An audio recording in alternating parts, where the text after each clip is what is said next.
Hello everyone and welcome to another Mental Health Week presentation from Workplace Health and Safety Queensland, a special session about managing the mental health impacts of remote and isolated work. I'm Chris Bombolis, Media Manager for the Office of Industrial Relations, your MC for today. Firstly, can I acknowledge the traditional custodians of the land on which we meet today and pay my respects to their elders past, present and emerging. I'd like to extend that respect to Aboriginal and Torres Strait Islander peoples watching today. Mental Health Week is celebrated annually in October and promotes the importance of mental health and wellbeing and aims to reduce the stigma associated with mental illness. It's an opportunity for your workplace to learn what you can and should be doing to reduce the risks of psychological illness and injury. Today, our panel of experts will discuss how individuals and workplaces responded to and were impacted by COVID-19 and key learnings that can be applied to support health and safety in remote and isolated workplaces. So let's welcome in our panel members. First up, it's Kuda Sekete, Health and Wellbeing Culture Partner from Urban Utilities. Now, Kuda worked in health and safety for more than 10 years, ranging from designing and delivering programs grounded in applied psychology and neuroscience to workplace wellbeing programs. In her current role at Urban Utilities, she is developing and implementing a holistic health and wellbeing program. Welcome, Kuda.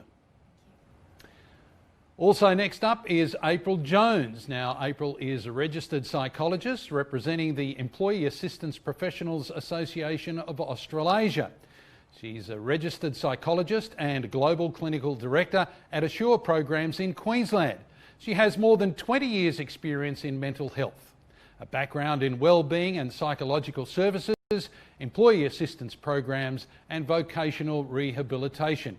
And she is on the Executive Committee of the Employee Assistance Professionals Association of Australasia. Welcome, April. Thank you. And last but not least, Dominic Manca, Chief Advisor, Psychological Health Unit, Workplace Health and Safety, Queensland. Dom has worked across industry and strategic and operational safety and injury management roles, as well as clinically as a rehabilitation counsellor.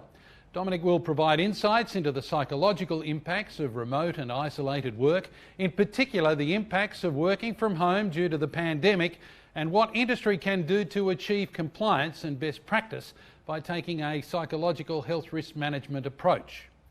Now, we have factored in some time for your questions at the end of the panel discussion, so please use the chat box on your screen at any time. Give us your name and your question and we'll get through as many of those as we can. But let's get to our panel discussion first up, and it's a welcome to Dom. And Dom, first up, can I ask, what were the main issues raised from a workplace health and safety perspective in the early stages of the COVID-19 pandemic? Yeah, thank you, Chris. Well, it seems like a little while ago for Queenslanders that the pandemic hit us, but certainly the impact is still going on. But really, in the early days, I think the rapid organisational change that was experienced due to the pandemic was one of the big highlights for us as a regulator. Certainly, the great deal of stress that caused on individuals and workplaces was something that was really pronounced in our experience and across various industries. And so what that brought along was a whole range of psychosocial risk factors and hazards which certainly were often already in workplaces, but were largely highlighted by the rapid change and requirement to work from home. In that knowledge group area where the non-essential services, organisations and sectors were required to rapidly change and transition into a working from home arrangement, we saw the isolation of workers become a real stressor for individuals. And let's be honest, it caught OIR on the hop as well from an operational point of view, from a business point of view. It caught us because we had to adapt to the change, to the conditions as well. Yeah, absolutely. And so what that meant for individuals and workplaces was having to think in an agile way and to kind of take on challenges that were unprecedented, for lack of a better term. managing workplace relationships that change to a virtual environment. I think, we're all accustomed to that now, but in the early days, they certainly were issues that individuals struggled with.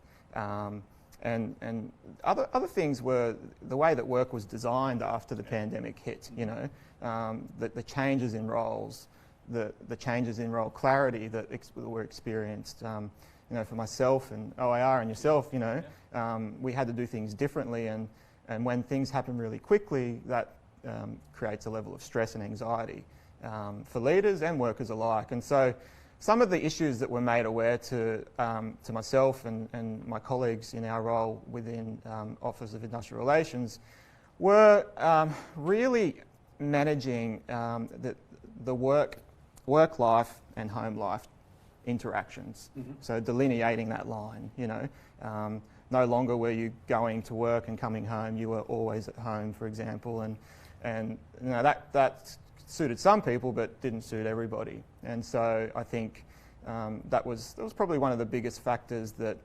workplaces grappled with, was how do they provide the care, supervision and support to workers in times where they are remote. Yep. And they've got a whole cross-section of workers who are working at home who have different levels of support as well. And we continue to grapple with the physical distancing requirements of public health restrictions and how that impacts us. Yep. And isolates us. Yep. And so I think that they really were the main issues, coupled with the occupational hygiene concerns that workers had if they were going back into the office or if they were working in an isolated area. We still had that level of anxiety that was creeping in and causing stress. You touched on the issues that were raised. What controls were put in place by organisations to counter these issues that arise? Well, from the Office of Industrial Relations perspective, we did try our very best to work in an agile way to get as much information out there for organisations to learn quickly and adopt and implement controls and practices to better manage this scenario. And I think it goes without saying that really strong management commitment and leadership, clear messaging, consultation with workers were the real key controls in a time of uncertainty. Mm-hmm. Obviously, this was something that organisations had not seen before. Those organisations who had well-developed safety management systems and wellbeing programs that considered psychosocial risks were better positioned to enact their controls quickly. But one thing that I will encourage our listeners to consider in times like this, it is certainly not to neglect the benefits of consultation as a control. So without consulting with your workers, you're not considering how you can help them.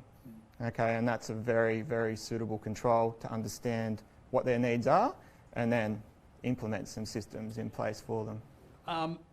What learnings do you believe can be applied to remote and isolated work generally? I mean, there are companies that are in that space already before COVID-19 struck, and now we need to spread that message out to a greater part of business to cater for remote and isolated work generally. Yeah, well, I think we've had some time now, particularly here in Queensland, as we move through the stages of the roadmap to lifting the restrictions. Certainly, some of the learnings, as I said earlier, really that management commitment and support and leadership.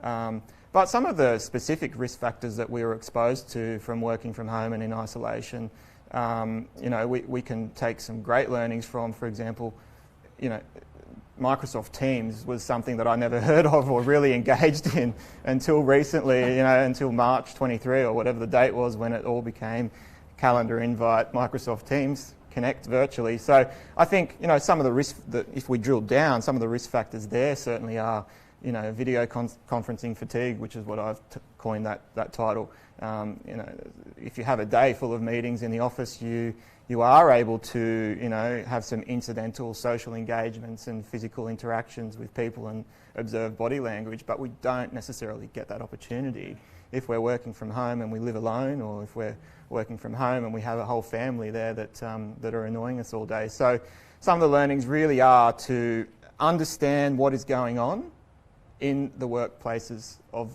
everyone who is working at home. And if there is a decision, a business decision, that there is a 50-50 split or there's flexible working arrangements where workers are prone to isolation, then to understand what that looks like for them and how you can manage those risks moving forward. All right, we'll give you a little break because therell be more questions, I have no doubt about that, and move on to April. April, welcome first and foremost. No, you don't have to move. No. You Okay. can just take a break. Okay. What were the common reasons for referral of individuals at the onset of the COVID-19 pandemic and then as the restrictions eased? Yeah, thank you. I think from an EAP point of view, we definitely saw an increase in health anxiety issues initially. People were really worried about their health. They were really worried about the uncertainty of their jobs. So those sorts of factors went up as far as the increase in referrals. We had a lot of people really confused about how to go from working from offices into that remote area. You know, the technology, and I know that we've just talked a little bit about that there were some differences around things, but I think, you know, there was just that uncertainty that became really problematic. There was a lot of confusion about whether people would keep their jobs as well, and obviously with the media coverage and businesses shutting down everywhere and lots of industries really impacted, that really made people feel very uncertain about what was going on. And then there was the financial aspect, what was happening for them at a financial level.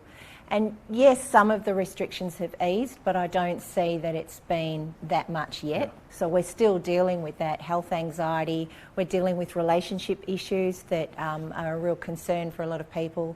Juggling that home life and that work. Children being at home, the homeschooling, that's been a huge factor. A lot of people don't know how to school their children and, you know, do all those lesson plans with them, etc. So, you know, a lot of respect, I think, for teachers have really gone up. But yeah, they've also been looking at, you know, what are they going to do in the future and how are they going to manage, and do they have to go back to work or not? Then we've had a lot of issues around domestic violence as well. So that's been on the radar for us to support people in that area. Alcohol has gone up, substance use. So yeah, number of things. Yeah, and let's face it, we are creatures that tend to worry a lot more. And when you're remote and isolated and don't have anybody that you can throw, you know, talk to and engage with, you feel it more. It's heightened, isn't it? Absolutely. That tension is heightened. That's absolutely right. And to be honest, what we're also seeing is those cases that are at higher risk than previously. So there's a lot more people that are using our services that are saying, I can't wait for an appointment for a couple of days or a week. I need to speak to someone right now because that level of heightened anxiety is really up. Yeah. From an employee assistance program perspective, what actually helped then? So, you know, we've talked about what happened. Now, what was able to be delivered that helped people overcome these? Well, I absolutely think having organisations that have an employee assistance program has been a benefit to a lot of people. So being able to have that professional advice for people to know that they continue on with the therapy that they may have started before COVID, but generally where they can access professional support, they can look for strategies, they can be able to comfortably say to someone, how do I cope with this without them feeling like it's impacting on their jobs or, you know, opportunities for security. So I think it's really important, and what I've seen is that the organisations need to really promote their EAP resources. What I don't want to see is that companies don't promote it and people don't know that it's out there, so they don't know what the resources are, and then they're having to go back to organisations to look for it. Yep. Managers and bosses. Yes. They've not only got to look after their employees and their staff, but themselves. So what kind of resources were available to these people? Yeah, absolutely. So in the EAP world, we all providers literally offer support to leaders and managers. They call it manager support programs generally, and that gives leaders an opportunity to ring 24/7 and say, I have an issue. whether it's a staff-related issue or it's for themselves and not knowing how to manage certain things, like it might be difficult conversations, or it might be that idea that they're just not sure how to actually identify the risks that some of their people might be having, and that's quite stressful for a leader if they don't know what are the signs that they're looking for, what are the questions that they should be asking. So EAP providers do offer this leader support where they will go through the scenario with someone and they'll give them some tips, they'll give them some scripting as well, they might encourage them how to get that person to be referred into EAP. Also, leaders are looking for what else can we do, you know, maybe workshops, etc. How can we make sure that we provide the best type of opportunities for our people? So they're looking to see if there might be some resilience training, virtual resilience training, or mental health awareness, etc. Strategies for switching off, and you know, all the things that we've sort of touched on already that are complicating this sort of time. So leaders need to have a lot of support, and they need to look after themselves as well. If they're not available, you know, at a mentally healthy level, they're not going to be able to help their staff. And just because you're a leader doesn't mean you're resilient. Yeah, you know, COVID gets everybody in the end, really. That's exactly right. Yeah. You've touched on what helped. Was there a key takeaway message, something that really stood out during the COVID period, which is ongoing, let's face it, we're not in the woods yet, out of the woods yet? Sure. Look, I think for me, sort of just observing what's been going on, I think the key is to really stay connected. For leaders to stay connected with their employees, for employees to stay connected with each other, and also to be able to access resources. So if people are not feeling great, and loneliness is becoming a real factor right now, if people are not feeling like they're coping, they need to know where to go to get support, whether it's for leaders or whether it's something like an EAP program to ring up and have an opportunity to go through some of these things that are actually impacting on them. So I think just making sure people know what's out there. I've got 2 words from that, April. Okay. Connection and resources. How about that? Great. Perfect. There we go. Connection and resources, everybody. Thank you. You're Stay welcome. seated. We'll grab you for the question and answer session shortly. Let's move over to Kuda. Welcome. Thank you. First of all, we know that you work at Urban Utilities. In your workplace, how did you monitor the psychological health of workers, which is really important? We need to keep an eye on them from a mental perspective. Absolutely. And I think something that Dom mentioned earlier, the consultation piece for us was a really big area that we had to tap into, not only from, I guess, sending out surveys and checking in with the employees every time we transitioned from one stage to the other, but it was just through anecdotal feedback, whether it was a matter of just pick up the phone or dialing in on Teams and deciding, you know what, I'm doing a video conference call with this person today just to check in. I was going to ask, how regular is it? Like, I mean, because isolation can also mean length of time that nobody talks to you, not just distance. Absolutely. Look, I think at team levels, what each leader, or I guess leadership groups did was they made sure that their meeting rhythms, whether it was weekly or I guess by fortnightly, they were prioritizing ensuring that their teams were connecting on a social level. And some leaders went above and beyond and actually made phone calls where they'd actually just speak to their employees on how they were tracking before they got to the transactional stuff, looking at what are you doing for work. Beyond that, what we also did, I guess, across the entire enterprise was making available webinars where we knew we could foster connection, and had a number of expert speakers come to talk through what we knew were going to be some of the risks. So we were quite preemptive about calling out the risks of burnout, either from sedentary work or trying to overdo too much, especially when we're homeschooling. So we had a 12-week program where we ensured that each week someone was talking to us about a topic that we knew was pertinent to everyone, and building into that time an opportunity for their loved ones to also be logging on, listening in, and having a Q&A section where people could talk about what's my immediate challenge now, and not having to wait for a survey that probably would come out 2 months later or every other month. So we tried on a weekly basis to make sure that there was some kind of connection and touch point, giving people practical coping strategies, or maybe posing questions. So we'd have targeted sessions for leaders, just giving them some considerations. How are you looking after yourself? What are you doing to keep the finger on the pulse around how your teams are tracking? And how are you prioritizing given the demands have lifted? We also had COVID leave introduced for a period of time where we were acknowledging productivity would have been affected for a lot of people. And knowing that it'd be difficult perhaps for those that would be single parenting or people that would both be at home with 5 kids, for instance, and just acknowledge the brutal fact is you won't get all the work done. So where do you pepper in some of that leave to make sure that the core work is done, but you're also able to help your children cope? Yeah. So that was another piece that we made sure we were given allowance for that, and that came through consultation where I guess a cohort of representatives from the entire business in the emergency response team were able to speak up on behalf of their areas around the concerns that were coming up, and making a space to actually start making some practical decisions and make allowances for everyone. What kind of controls were put in place? So we had a number of, I guess, at a group level, we had the sessions with the practical tips. The consultation piece was a key one for us. Every time we transitioned from one stage to the other, we ensured that we had an employee and leader survey where we actually, I guess, deliberately called out some topics to get the leaders' views on what's working, what's not working, where could we partner better to get a better outcome. And we asked the same questions from our employees as well. So a lot of our decisions were based on what's the lived experience of the leader or the employee, and how do we co-create a workable way forward with everyone.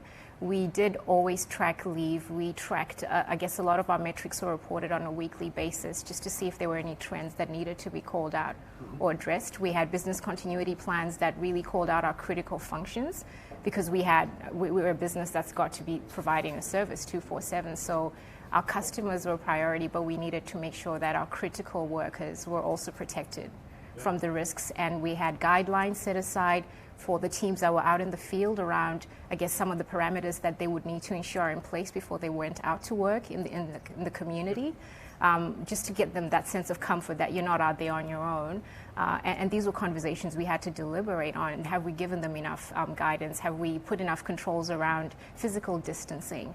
When do we draw a line and not proceed with a particular activity? And these conversations were had on a weekly basis with reporting back from the business to a central team and our executive leadership team as well. Pandemic breaks out. Business goes virtually overnight to a remote setup, or mostly remote. How did managers stay connected with the employees remotely, who are working remotely? I guess like Dom, we also definitely jumped onto Microsoft Teams. That became our new best friend in terms of connection. The meeting rhythms remained. I think a lot of leaders maintained their opportunities to continue connecting with their teams, but I heard a lot of feedback from leaders who went the extra mile in ensuring that every single week they were able to make contact with their teams, either collectively through fun activities. It could be virtual drinks at the end of the week, down to one-on-one phone calls, where the one-on-ones became a critical touch point to ensure that every individual, whether you're an extrovert or introvert, could actually share how you were coping. And I think that created a space as well for people to talk about things that might have needed adjustment or additional support.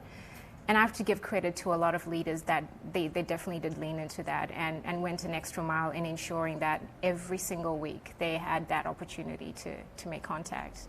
Let's talk a little bit about the learnings from all of this. And one of the areas I wanted to touch on, and you just mentioned it now, is when you have introverted leaders or workers and trying to coax them to engage, particularly if you're a leader and you're not a great talker and not a great communicator, how suddenly then do you put that hat on and become that person? That's a great point.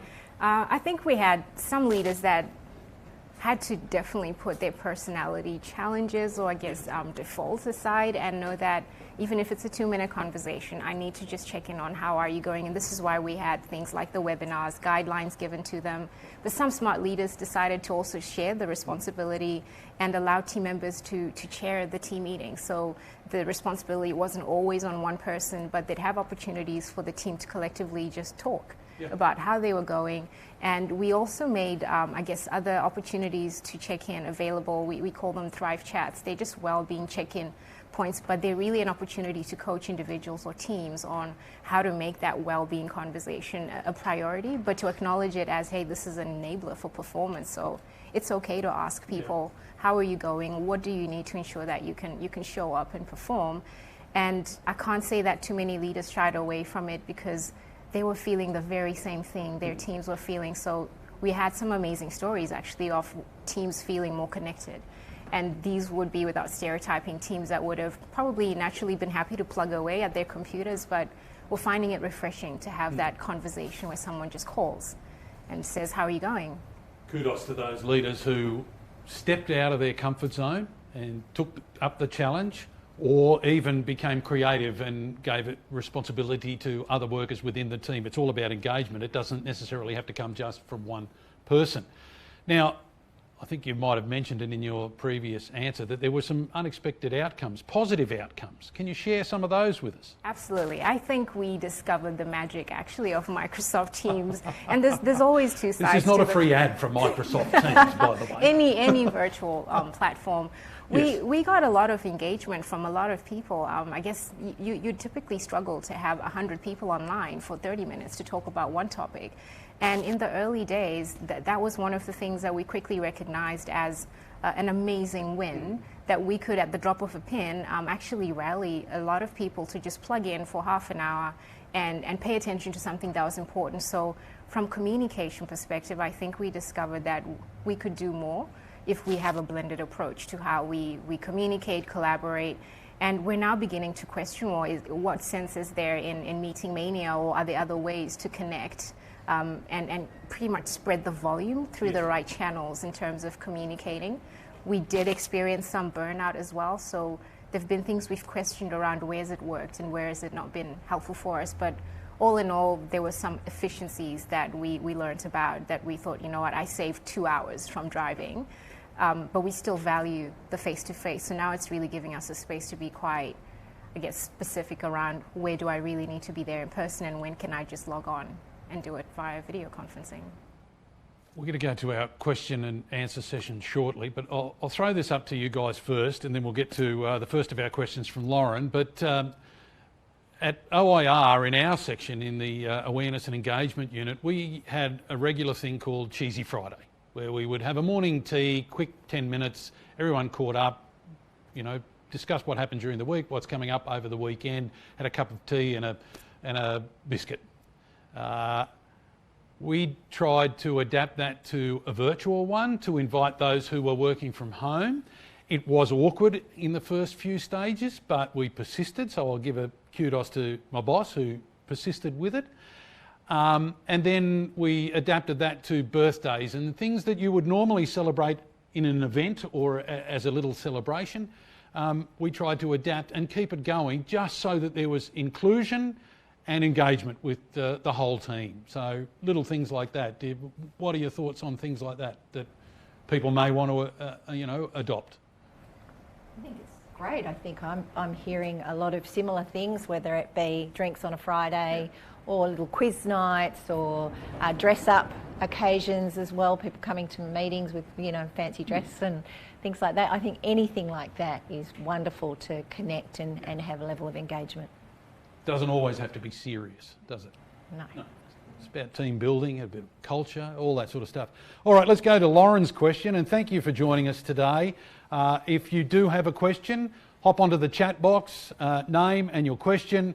If it's directed to a particular panel member, please make sure you let us know who you'd like it directed to, and we'll get to as many as we can. Lauren asks, when you have half the team in the office and the other half still at home, it's hard to always remember to keep remote team members in the loop with office conversations. So sometimes they may not get the whole picture of what's going on.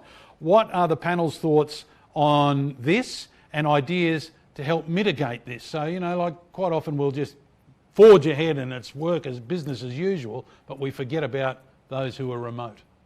Absolutely. And I think it comes to that work design feature that's been touched on in different points from the panel members. And some of the tips could be looking at the roster design, for example, as to the rotation of who's in the office, so that everybody gets that incidental, office interaction that would otherwise not be the case if you had a specific half of the team working from home all of the time and the other half of the team in the office. And so I think that's one factor. So the staggered office days is something that I'd be looking at. Certainly, being cognizant of who's at home and who's not in the office. So, your daily catch-ups and check-ins can be strategies to really understand who's where. Where am I at? I'm coming in at 10 instead of 8 this day or these days during the week. And so I think there's some really basic tips that make a big difference. Yeah. And I think it's important not to, let go of some of the benefits we've gotten out of technology. Keep some of those channels open anyway, and maybe use things like Teams to be dropping a note. Once a week, you could be everyone could just talk about when am I in, when am I not. Yep. From a leadership or team perspective, there's an opportunity for a 2-minute weekly wrap up. Hey guys, this is what we talked about this week. Or it could be something that becomes a topic in terms of those weekly meetings. Yep. What was covered last week, let's move on so nobody misses out. It's really bringing in some agile communication strategies as well. Can I just play devil's advocate quickly? In April, you might be able to lead off on this. Can we have a situation where there's too many meetings? In the past, a lot of places have been said, well, we have more meetings than the Pentagon. When we had physical meetings. Now all of a sudden we've got digital meetings. Can we get to a point where I'm just meetinged out? I need to maybe have that meeting with the virtual drinks or the let's put on our Batman cape and have a bit of fun and break it down a little bit. Yeah. Look, I absolutely think that we can be having too many meetings, and what I've noticed as well is that there is a lot of the diaries are going back to back as far as, they're really scheduled in and there's not a lot of in-between space, and I don't think that's the best way forward for people's mental health and ability to feel like they're enjoying any part of it and getting that in-between cooler kind of time where they can just have the chit-chat. So I think you do need to monitor that. So yeah, absolutely, meeting fatigue is happening out there. Digital burnout. Yeah. For want of something to call it. Yeah. Well, let's move to another of your questions. And again, thank you for joining us today. If you do have a question, into the chat box, your name and who it might be directed towards. If not, the whole panel, we're happy to answer. And we'll get to it ASAP. Tim asks, and this is for you, April, so you're on notice here. Would you recommend psychometric testing and pre-screening of employees who are being considered for deployment to remote and isolated areas? That's a great question. I think that there is, it depends. I think it really does depend on where they're going and what their experience has been previously. I don't like to encourage too many testings for anyone unless we really need it, but I think a really solid opportunity to give them an understanding of what remote area work would be is important. There is some tests I think that could be used, but again it depends on what the work is going to be, who are they going to be surrounded by, what the support networks are going to be, etc. So yeah, sort of depends a little bit. Could I just chime in there? Jump. I think one of the more important elements for organisations to worry about when deploying workers to remote and isolated areas is a risk assessment of the environment that's going to be engaged in, rather than the individual psychometric testing, because often organisations have a tendency to individualise an issue which is broader than the individual's experience. It's their interaction with the environment, it's their interaction with other psychosocial hazards, and so a psychosocial risk assessment on any remote or isolated work engagement would be a preference to psychometric testing unless there are clear flags of individual concerns. Haven't mining companies engaged in this in a long time, where they've had remote camps where they set up gyms and things that keep them mentally and physically active? Yeah, connected. Yeah. I think to add to Dom's point, it's really focusing on what are the factors that need to be promoted that are going to be good for people's mental health in that chosen workspace, if that's all they've got to go on, because some people can only do remote work because that's what the skill set they've got. It's really promoting some of those positive aspects as well as equipping people and making sure it's a rigorous part of their onboarding process. Do I have the tools to cope when it does become challenging to live in the middle of nowhere? And help them confront some of those challenges with the right skill set and tools as well. Anne joins us as well. Thank you, Anne. Your question is for a balanced conversation, so it's a bit of a comment as well. It would be good for the panel to touch on the mental health benefits from the COVID work from home situation, i.e. no commuting, more time to exercise, even more time with the family because you don't have to commute because the commute time's been cut down. Some people travel an hour and a half, at either end of the day. You suddenly have more time. So who wants to kick off some of the benefits that we may have discovered during the pandemic? I can add to that. It's a great point Anne raised, actually. Yeah. There have been a lot of people that I think have experiencing a greater sense of calm because their days don't start with the commuting mania and feeling like you've got to also rush back home. They've been able to feel more productive and structure their days in a way where there's more flex in when they start work and when they finish, and being able to actually switch off, take a walk, and enjoy just working through from home to I'm taking a walk in the park. So I think from that perspective, there's probably been factors where those that have been able to harness it experience less stress because there's no perception of time pressure to operate, and they don't have to also have their children in after school care if they've been able to design their work days to end in time for them to be present for their loved ones as well. Absolutely, and I think people have realised that they can still access things from home. They don't have to physically go everywhere to do what they need to do.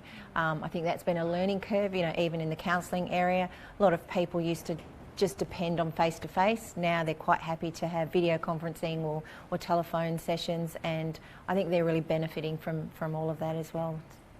Yeah, I'd have to agree. I think while there still is quite a few elements of stress in the workplace, there are quite a few benefits of working remotely or working from home. And I think we're seeing it probably more, as we move out of the severe restrictions that were put upon us in our, societal interactions in the early days, because we're able to still get a sense of community, rather than being, like our friends in Victoria at the moment, still enduring pretty significant restrictions where they don't get any engagement, they don't get any of those other incidental interactions that are really important for holistic wellbeing. And so as we move into this next phase where we've got a little bit more flexibility with what we do outside of work, when we can save a couple of hours on the commuting, it's definitely more positive in that sense. And in a general sense, hasn't it shown business and industry that you can be adaptive and you can use new technology beneficially, that it doesn't have to be done the traditional ways? A lot of industries are built on tradition and don't move forward. All of a sudden, we've had to. And now they're taking that opportunity to be a little more flexible. That's a word that all of you have used quite regularly: flexible, adaptive, all that sort of stuff. I think people's confidence have gone up because they're having to work and do a lot of things on their own.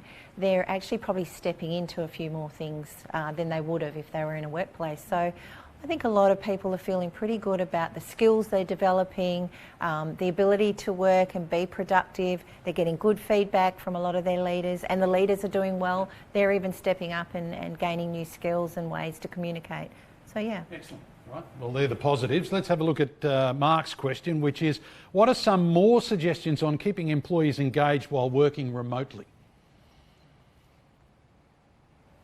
Anyone? I think it's about being creative yourself and knowing your workers. So my suggestion, if you're struggling, it's to ask.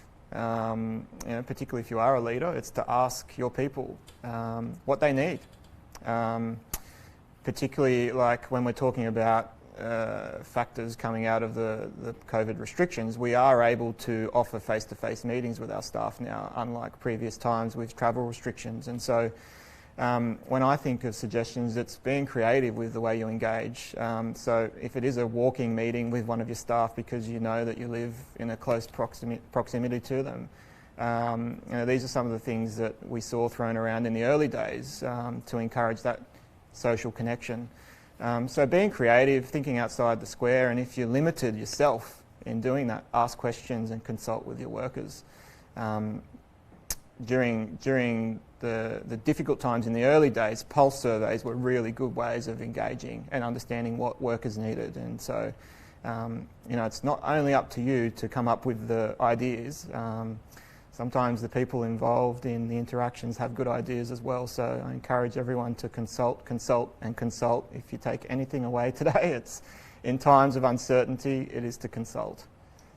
And I think to add to your point as well, Dom, something that came up as we spoke to some teams that were doing this particularly well was encouraging them to reach out to other teams so we wouldn't also, I guess, inadvertently have silos forming where teams that are flourishing flourish while the others that struggle in isolation, is actually creating maybe buddy systems between teams, because within one function there might be 6 other subdivisions that could probably rotate ways of connecting with other areas and learning from peers. So I'd probably encourage that shared responsibility and reaching out so that we also find ways to connect between the functional areas we're in, so you're not in silos, in isolation. It's definitely always thinking outside the square. Meg asks, have you noticed any notable challenges and changes for workers transitioning back into the office and having less freedoms from working from home?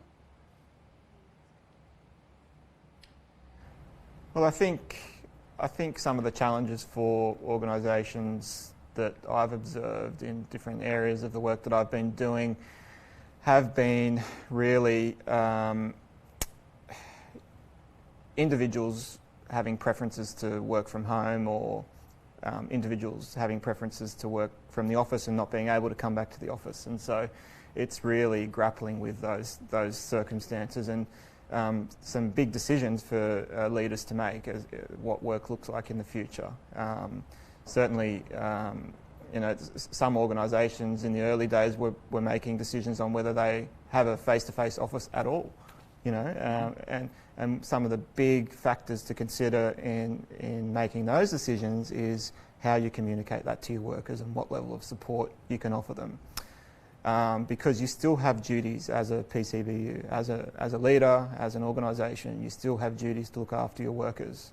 It's very important not to lose sight of that, and I think that's one of the things that everybody needs to be considering. Okay. One of the things that I've noticed in the return to work is the fact that people are still worried about their health anxiety. And so when you have people coming back to work and thinking, okay, I'll start to transition back, but then they hear something coming back from the media saying there's a hotspot somewhere, or there's, a bit of an increase in the outbreak of the virus, that anxiety level goes up again. Or if they're coming into the office and there is people sneezing and they might not have COVID, but they might have a bit of hay fever, that's increasing a level of anxiety too. So there's a little bit of back and forth still going on at the moment. So we have to manage that level of anxiety for people. We've internally tried to bring some of these considerations to the forefront, I suppose, through the polling, where we've given people an opportunity to share their feedback as we've transitioned from one stage to the next, around what has been working and what hasn't worked. But we've also, I guess, proactively pushed out a consistent message around how we still want to observe physical distancing and really reinforcing the protocols and the controls that we know have been working, so they're not forgotten about, but giving leaders and employees an opportunity to talk about what is realistically going to work so that we remain productive. And what are anxieties that need to be talked to, so leaders know where an individual requires additional support, and then use that to tailor the type of response we give as well, because it's probably always going to be a bit of a slow creep getting back into it until we feel comfortable that we're reasonably safe to do so. Sarah's looking at the now situation and into the future, and she asks, if there's an option to do work from home in an ongoing capacity, how do you think this will impact on career progression? Will people who aren't in regular face-to-face contact with managers be disadvantaged? So it's that distance and isolation from the physical engagement with key personnel as far as career advancement is concerned. I don't think think it should, because it's just down to the quality of the relationships that we're going to have to form, and it shouldn't necessarily depend on have I seen you face to face, though we know that does go a long way. It's probably looking at how else do we build meaningful relationships to ensure that it's not about physical proximity, whether or not you progress internally in a business. And if the output is measured in different ways, not just have you been in the office, then it should be merit-based. Am I producing good output no matter where I'm working from? And I think we've probably seen that it's possible. It's probably being very clear on our performance measures and the quality of the relationships we form.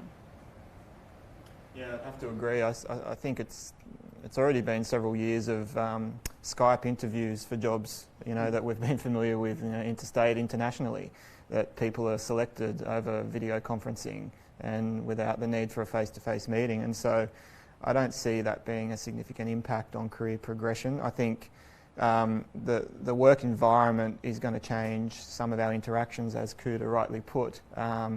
And some people might excel a little bit more in the virtual environment or the video conferencing environment.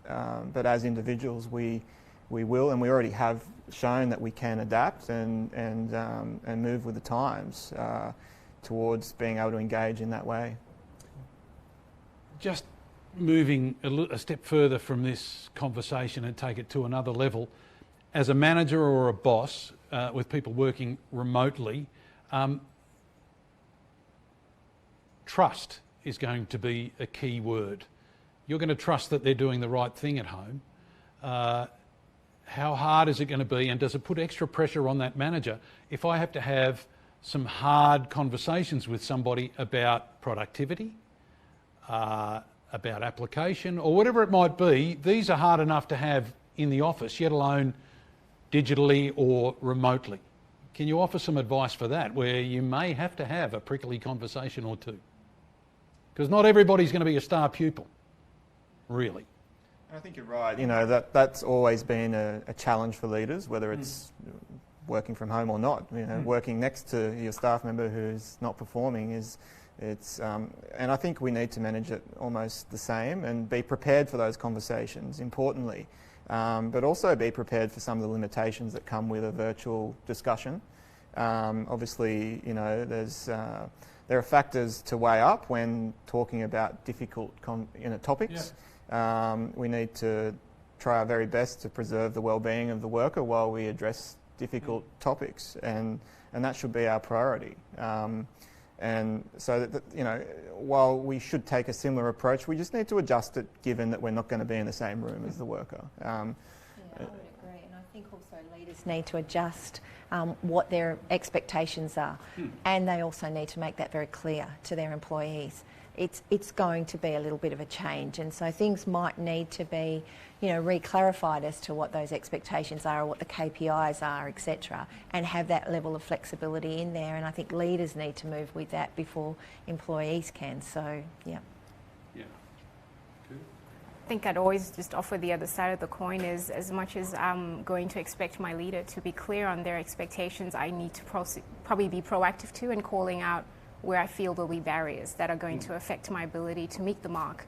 So that's considered and talked about early on, and have that really proactive approach to let's find ways to prevent these challenging conversations if we can preempt what's likely to go wrong, and find ways to work around it in advance, whether it's resourcing or home and work dynamics that mean I can't work at the same pace as everyone else. Well, what can we do to make sure that that doesn't become a performance barrier for someone? Is there a danger then that, because there isn't that office interaction, that your employee could take advantage of the situation? I think there always is. I think anecdotally, though, we've heard that hasn't been necessarily been the case. I'm not suggesting it, but you've got to look at it from both levels. The manager needs to keep productive work coming, needs to keep that employee engaged, and look after their well-being, but also needs to get X, Y, Z done. I think April said, we need to perhaps be malleable with the expectations and set them out clearly, and they might need to be reviewed regularly because of certain situations. Absolutely, and that's where the psychosocial risk assessment lends itself to a leader being well versed in their workers' performance and the risk factors impacting their performance. So it is a danger, and it's a danger to the workers' well-being as well as the productivity for the business. So, A lot of distractions. Let's go to Adam, who asks, given the nature of work design is going to keep changing, so we've already established that that's changing, how do businesses manage mental health in a way that is adaptable to such changes? Because it's going to change, so surely we have to change, and management styles and what we do has to change. I think that's where that consultation piece is very important. If we're going to change our way of working or change a system that's going to affect an individual, it's a two-way street. There needs to be some feedback or input from the employees or workforce around, yep, that's doable, no it's not, and co-create that new reality as well, because there is a danger of going down the wrong pathway but having people disengage or causing more harm. So it's important to factor in the impact on mental health as work design is reviewed, and if there's no certainty, then that's that consultation opportunity. I think a lot of organisations haven't got really robust mental health strategies in place yet. So I think that's developing right now. I think we're seeing a lot more emphasis on it. It's becoming a bit more of a priority, and I think that's great. So I think once those sort of strategies are put in place, the frameworks are set up, people know what they can get, and there's the parameters around all of that. That'll help us to be able to manage it. April, I reckon Adam's second part of his question is probably directed at you. EAPs are often used quite reactively when a situation flares, when problems arise, but how can we use them more proactively? Look, that's a great question, and absolutely right. EAP has been known to be a reactive service. But what I'm seeing going forward is that if there is more encouragement to use EAP for things that are around helping people to improve their skills or their resilience, as opposed to feeling like they're broken and they've hit the wall, I think that's really important for leaders and organisations to promote that. I'm seeing a lot more of the providers offering different services these days, which are more of the proactive type of interventions. So they're negotiating with their EAP provider and saying, we've identified a group of people that we want you to contact. What we know in the EAP area is that utilisation is, round about 5 to 10% roughly. So you've got this 90% of people that never access the service because they don't feel like they're really unwell, or there's other factors that are preventing it. So I think finding ways to be able to use your EAP provider to reach out to a lot of the individuals in organisations at different times and do welfare checks, for example, or just check-ins, which is what EAP providers can do really well, and then they can assess risk as well. But again, just offer some really proactive strategies, and people again feel like they're being valued by their organisations if that happens. Louise has asked us, and thanks for joining us, Louise. What advice do you have for HR where employers are indicating a level of anxiety to return to the workplace post-telecommuting? Some of the things we've done as we went home to work from home was try to have some of those proactive conversations preempting the anxiety.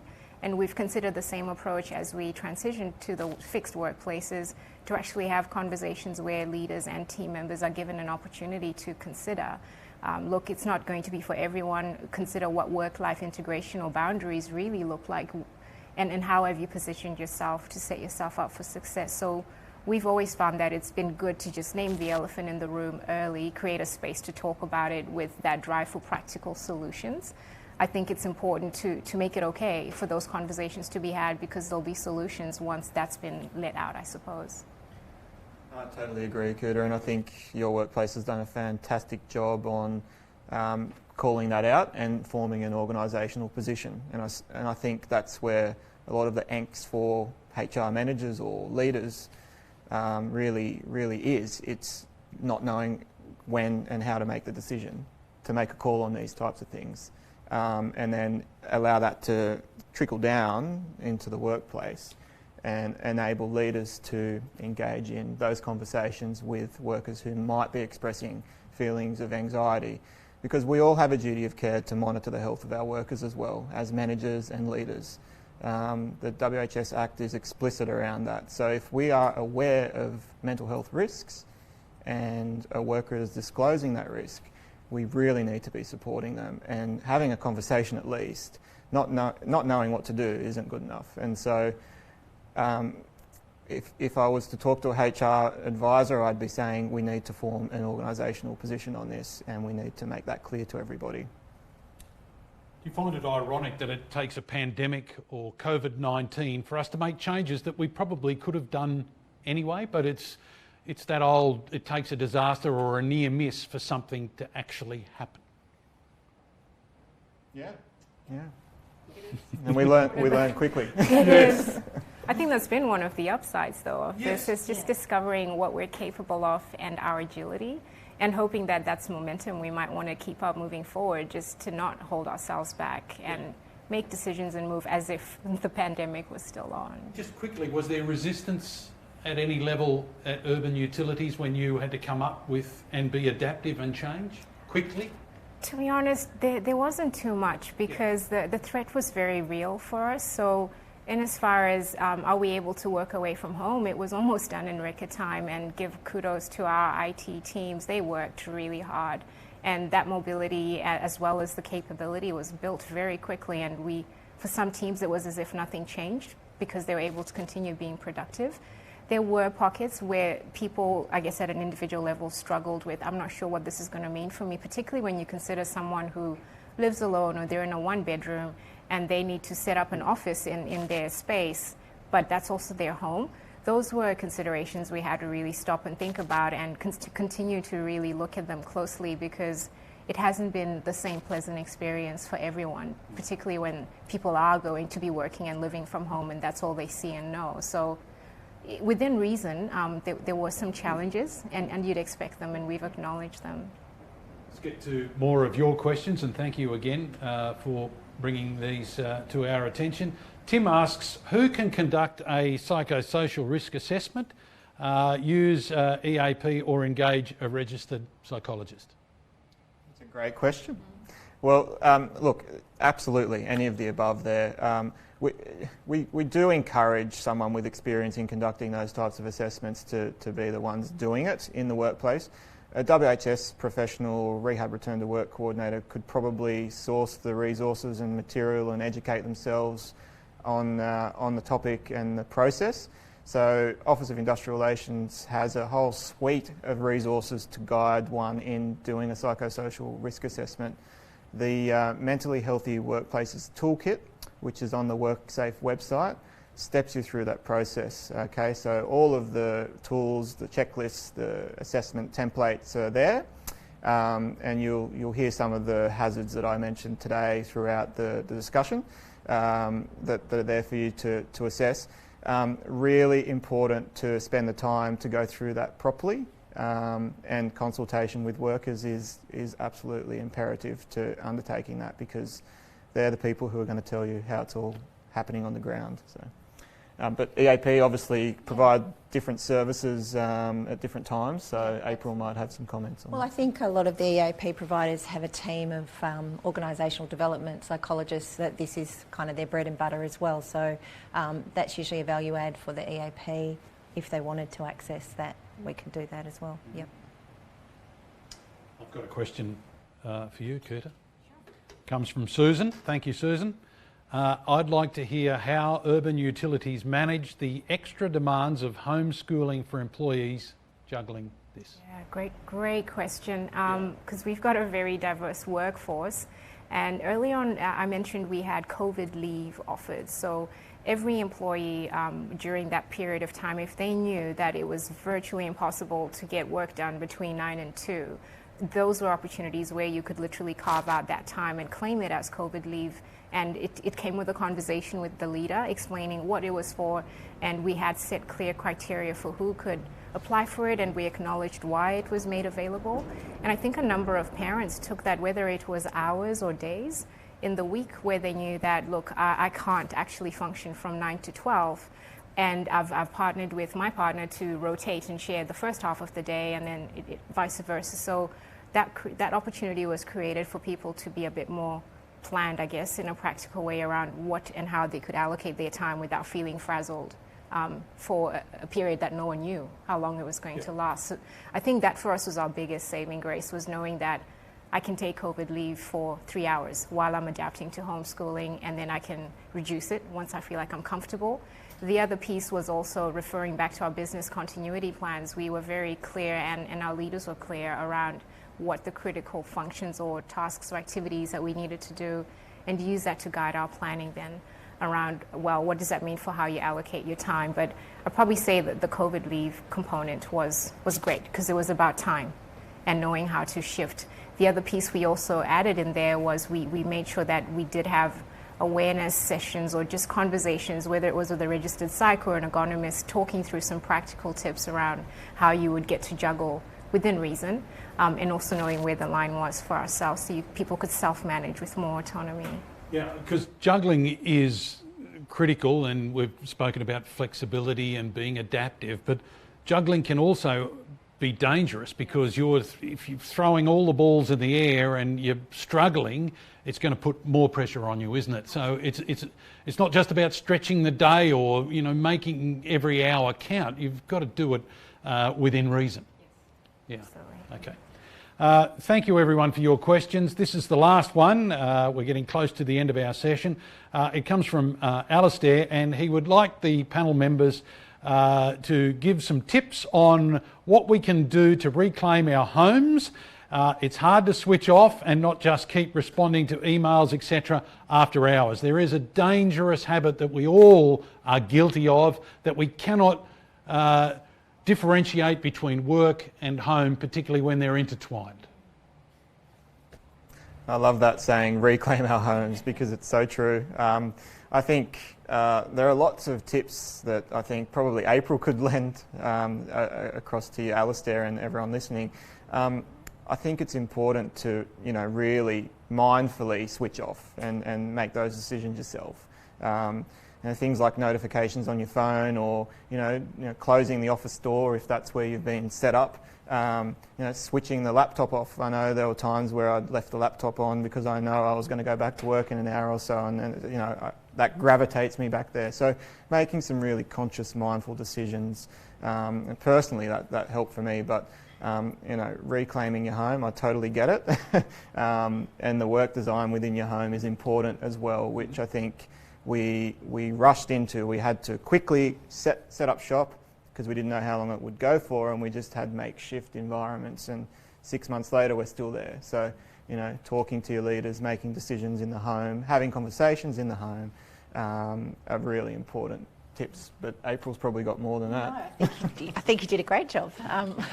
But I do think similar to that, or an extension to that, is literally knowing what your routines are. So actually being really clear on what your start time is and what your finish time is, and not sort of letting that extend into the private time or the recreational time, family time. I think weekends in particular, put it all away. Mm-hmm. So don't have it out in that space, so you can't physically see it, and then you feel like that is your home again. Tidying up at the end of your work day. So again, you're sort of not bothered by what you're seeing on the side. So some of those things I think are really important. Yeah, look, I definitely agree with everything April and Dom highlighted, and I did this for myself too, because I liked going back to my home from the office, and figured that the best way is leave no evidence of work. When work is finished, pack away the laptop, the phone, put them on silent, or have a designated room if it's possible where you do work, and when you're done you leave the door shut and you walk away from it. But I began making this a ritual as well, where I'd know for 15 minutes I'm literally decluttering the space and making it my home space once again. And that became part of my day, where I'd know when I'm done with this, I've also just switched off mentally. And I think the hard part is, while we can physically pack away work, the next bit is mentally switching off to everything. And that's the bit that a lot of us probably still struggle with, as you pointed out, April, if there isn't a very clear start and finish time to, this is when I stop work.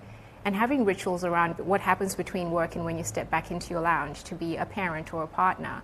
Those are important, deliberate habits that I think we all still need to be very deliberately honing in around. What am I doing to switch work off? Do I write a list? or am I writing a memo for myself so that I'm not mulling over it while I should be interacting with my loved ones? So I think discipline and creating new habits deliberately is important.